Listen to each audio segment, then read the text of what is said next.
Hi there, welcome back. How are you today? So there was something that was coming up this week, when I was talking about our parents and that they were doing the best that they could do. And a beautiful comment came up about mothers, And in this video, for some reason, this is coming up for me. And I just wanted to share my journey, that it may assist others, So I grew up, my whole life believing that my mother didn't love me. Once my sister was born and she had such a strong connection with my sister, I just felt like I was cast aside and I was no longer wanted. I was no longer needed. As a 5-year-old, this is what I took away, from these events, that I was no longer loved. And I spent most of my adult life feeling that way, Now, for many of you out there, it may still feel that way. Mothers, they just don't know how to express their love in a way that we understand, in a way that we feel loved, or perhaps that love just isn't there at all. And so this is what we wanted to discuss in this beautiful video, because as I was thinking about it today, I couldn't help but think, the last time I went to visit my parents, this was about 2 years ago now. It wasn't last year, I'm sure it was the year before now. Seems like it was so long ago. I went there with a heart full of love because I had already had an awakening, and so much had shifted within me energetically. And so I went to see my parents with my heart wide open. I couldn't wait to see them, to give them all my love.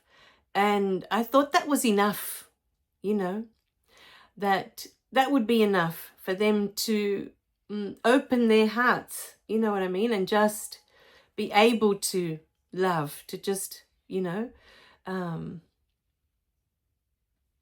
yes, to be able to love, when you see someone love you so much, that this is all they want. There was nothing else for me. There was nothing they could give me, nothing they could do for me. It was just, that's all we want from our parents. We don't want anything else.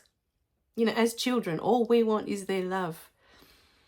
And when we feel that we didn't receive it, or that we don't have it, or that we've never had it, it was never given. When we don't feel loved by our parents, it's a pain that can't be described with words, And for me, it's even harder because now they're not talking to me and they're still alive. And within me, it's almost like they've died before they died, It's hard to explain, but that happened to my husband as well. It's just odd that we had the same experience. His dad got offended with us, and then he moved away. He moved to Queensland. He was in South Australia. He moved to Queensland, and I'm trying to think how many years, at least. Oh, hang on. My daughter would have been about 3 or 4. Let's call it 7 years. I'm trying to think how many years they spent not talking to each other, my husband and his dad. And then his dad passed away. Like, we never got to see him again until he passed away. And then we saw him at the funeral, And I keep having this heavy feeling sometimes that that's the next information I'm going to receive, the next message, that they've passed, And for me, what?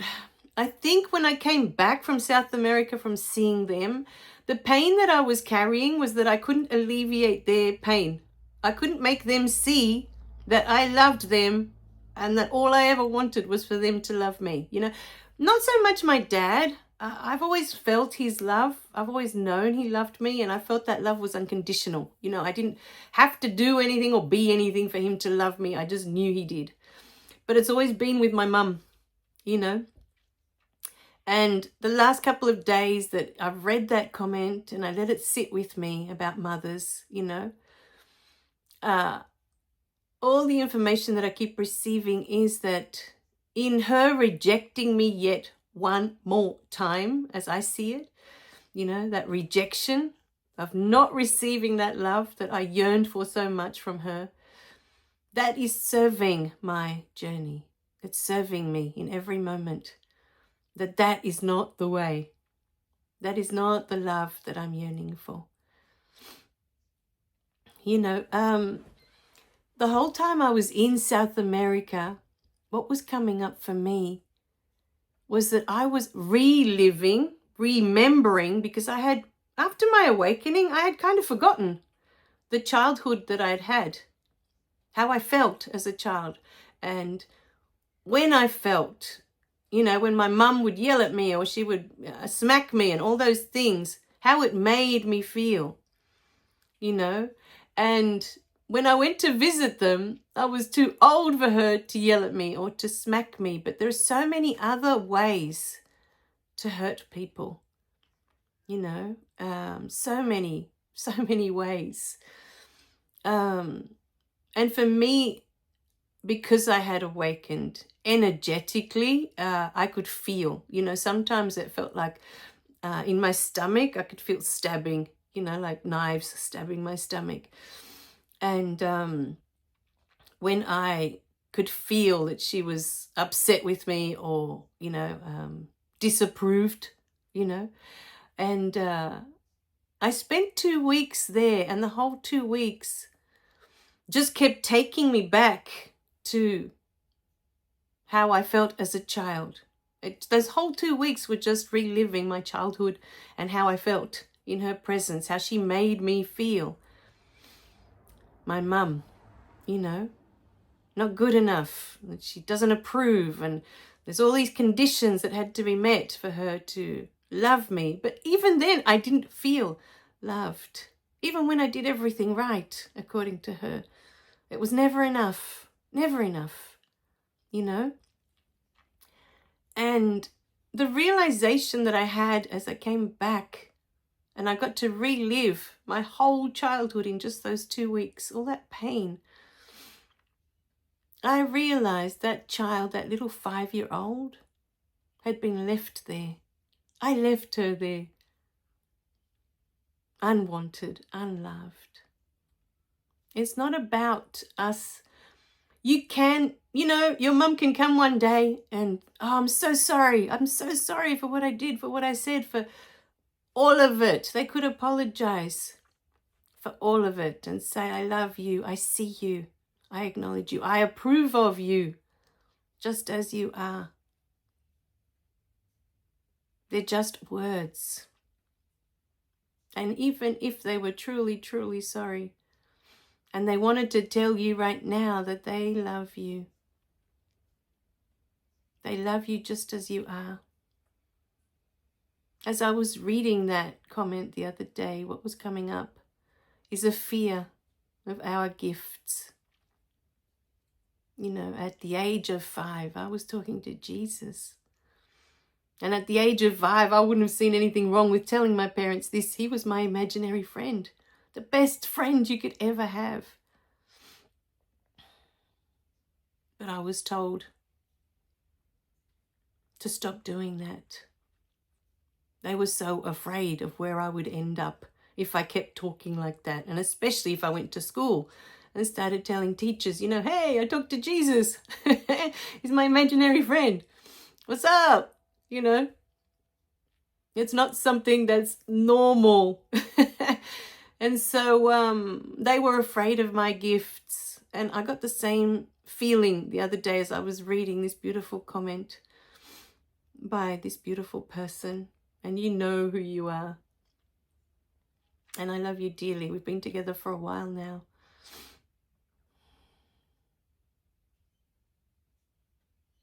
Sometimes our parents are so afraid of our gifts. They can see that we're different, and they can see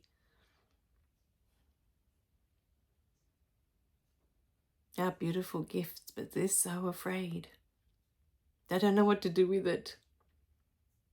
And so they try to shut down our gifts and tell us to stop doing that. that it's wrong, that it's, it's not right, it's bad. All of these things. And they don't do it out of malice. From my experience, from what I've been through with my mum, that she was just protecting me, because people that talk like that end up in mental institutions. It's not normal in this world. We don't encourage these gifts in little ones. I mean, for me, if my daughter said she was talking to Jesus now, I'd be thrilled. But that's me, because I'm already talking to him again. I already know it's real. But when it's not something that's natural in you, and it's not something that you're doing, or it's something that you've denied yourself, because I know with my mum, she has incredible psychic gifts, incredible. She could see things happen before they happened. And she would share this sometimes with us. And then I'd see these things unfold and I'd be like, whoa, weeks later, and I'd be blown away. But she said it as a, oh, I think this is going to happen. But she never, made anything of it. She didn't do it very often either, And I've noticed with my mum, since I've known her, she has suffered from migraines, headaches. And I think it's because she's not allowing herself to use this gift, because this is the area where she suffers the pain, all across here where the third eye is, So she's afraid of her own gifts, And some people, they're just too scared to know what's going to happen. They don't want to know, But for me, I've seen people pass from this lifetime. I've seen what happens when you die. And there is nothing to fear. Even if you found out that your partner's going to die in a week's time or a month's time or whatever through your psychic gifts, it's not the end. Yes, you won't be able to see them here. Physically, you won't be able to hug them. You won't be able to hear their voice, in this realm. But they don't stop existing. They are energy. And as spirits, they continue on. They live on forever. They're infinite beings, as are you. So there's really nothing to fear, But, perhaps my mum hasn't had these visions yet. She hasn't allowed herself, to see beyond. She's too afraid. And so, my beautiful beings, perhaps for some of us, our parents are just afraid of our gifts. They don't know what to do with it. And that gets in the way of them being able to love us, So that for me has been coming up a lot lately, that is one of the reasons that they see that I'm different. They can see it and they're afraid of, they're afraid of my gifts. They're afraid of what I'm going to say. And I could see that. I could sense that the whole time I was with them. So I came back, and I was like, I couldn't share any of it. I couldn't share all my experiences with my beautiful angels, with Jesus, with Mother Mary. I had so much I wanted to tell them. When I was on the plane on the way there, I thought, I want to share all this. But there was so much fear there. I could feel it energetically, and I just knew that it wasn't, I just sensed that I couldn't share that, with them. So my prayer is today that, for those of you who feel a disconnect with your parents, to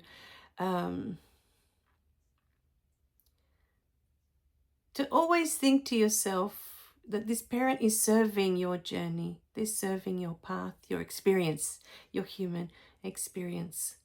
Those 2 weeks that I kept having all these visions of my self as a child, I kept seeing that child. And in every moment I realized I left her there.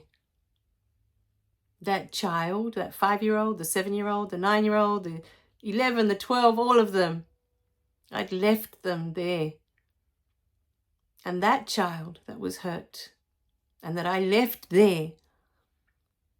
In all those moments, I abandoned myself. That child doesn't want your mum's apology. That child that's sitting inside of you afraid.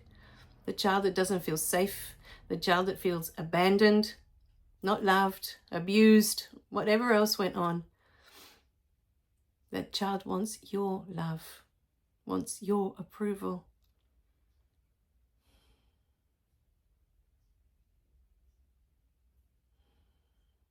You are the only one that can make that child feel safe now. You know, one of the nights I sat there and I really sat with that child. I could see her. And it's funny because there were a few things that happened as I was there that were things that happened in my childhood. And my mum had that reaction, you know, of, she didn't go off, she didn't yell, but she was really upset. I could see it. You know, I'd accidentally burnt a towel. And on this heater that they have, I didn't realize you couldn't just leave it on the top for too long. It burnt, you know, it had a brown stain on it after an hour. We could smell it was burning, you know. I was like, what happened? And it's, oh, my mum's reaction. And it just, again, there was that knot in my stomach, and it took me back, you know, to a day where I accidentally burnt a tea towel and getting something off the stovetop. And I went running to my dad. You know, I was bawling my eyes out, tears everywhere, that she was going to get so upset and she was going to yell at me and God knows what else, you know. And my dad said, don't worry about it. Don't worry about it. And I was like, but she's going to be upset. I can't stop her being upset. I already know that's what's going to happen. And he said, no, don't worry about it. I'll tell her that I did it, that I accidentally burnt it. But in that moment, I was gifted that memory. And it took me back where I could feel it within myself as that 8-year-old. The fear inside of me, you know, of her reaction, of how she was going to behave once she knew that I had done that. It was an accident. I didn't do it deliberately, you know. But we seem to think that it's their love that we're after. And in every moment that they've taken away their love, they've retracted their love as punishment, we've done the same to ourselves. We've left ourselves there, unloved, abandoned, unwanted. We left ourselves there. And every opportunity now that we have with our parents where these things come up is an opportunity for us to sit with that little one. I like calling it the little love. At whatever age it was that they were suffering, that they were hurt, that they were in pain, that something happened, that they were scared. And we can sit with them. They need our love. It's all they ever needed. Our acceptance that they did nothing wrong. It was just part of your human experience. They did nothing wrong. They didn't deserve that punishment. They weren't bad. We're just children. We're just learning about this world. We don't know anything about right or wrong or good or bad. We are learning this from our environment. Everything is learned of how things work in this world. We learn it from home, from our parents, from our teachers at school.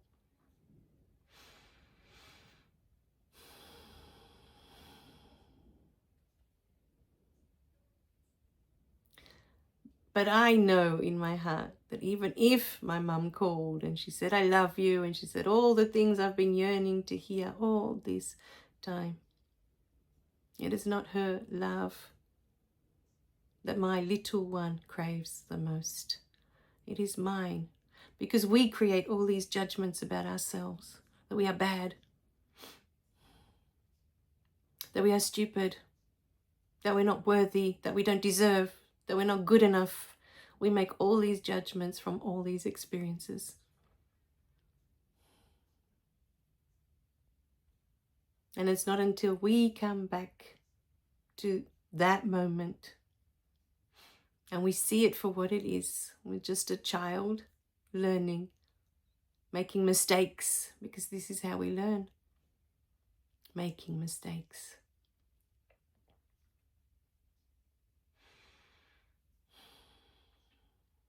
And that we didn't do anything wrong. We weren't bad. We were just children, innocent children, learning about this world.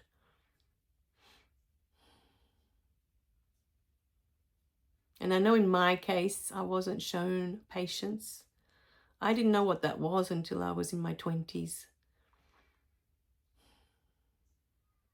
So it's up to us to go back and show this little one patience. What does patience look like? What does compassion look like? All the things we didn't receive as little ones, we can give to ourselves. And compassion and patience is about sitting with our little one and allowing them to process in their own time, however that looks, without judgment. If they need to cry, then let them cry. If they need to cry for weeks, then so be it. Just because the beings around you didn't give you that when you were a child, it doesn't mean you can't give that to yourself now. If you need to go out and yell for hours until your voice is gone, if that is what your little one needs, then go do that. No judgment, just go do it. Allow that little one to express themselves.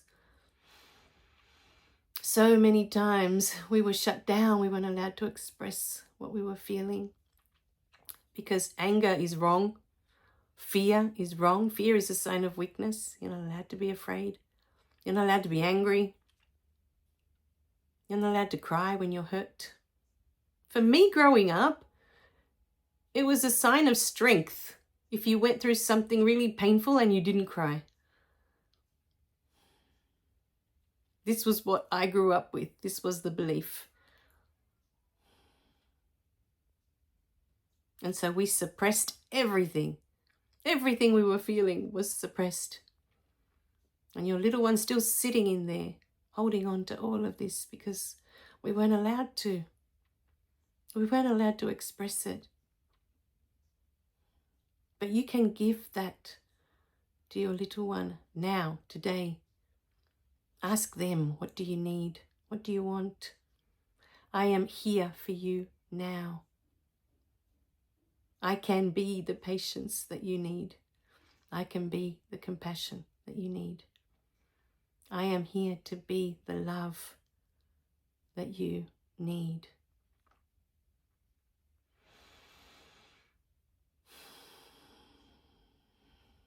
So, my beautiful beings, how's this sitting with you today? Our parents served our human experience. We came to have those experiences. But now it's up to us to sit with our inner child, to sit with our little ones and give them everything they need. We have the power to do that, and we can give that to ourselves. No judgment. No judgment. Just love. All right, my beautiful beings. We love you dearly. Remember to click like and subscribe so you don't miss any of the messages. And we'll see you in the next video. Bye for now.